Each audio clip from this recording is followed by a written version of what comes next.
Okay, the lid has been in the oven now at 450 degrees for an hour. You can see it still has some of the dark spots. I have my cloth rag, just a little glob of my shortening on it. Actually, what I'm using right now is a mixture of canola and coconut oils and beeswax. And I'm going to spread it all over the lid.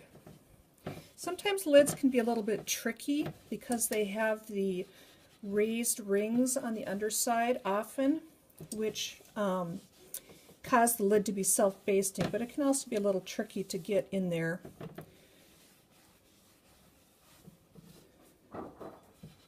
And get everything covered.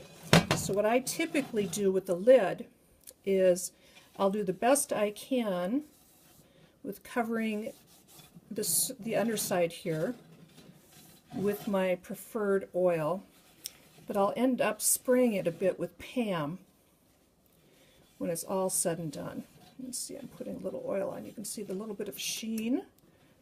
I'm using a towel to protect my hands. I also have some heat gloves I commonly use. I'm just not using them right now.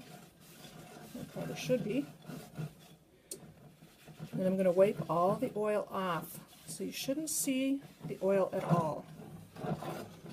This is going to be a very pretty seasoning job, I can tell. Now I'm going to put the lid back in the oven, 500 degrees. And I'm going to let it cook for an hour. During that hour, I will notice some smoke. I will notice an odor. I find that this particular seasoning has kind of a pleasant odor, actually. Crisco has a smokier odor. So I'll be back after the hour is up.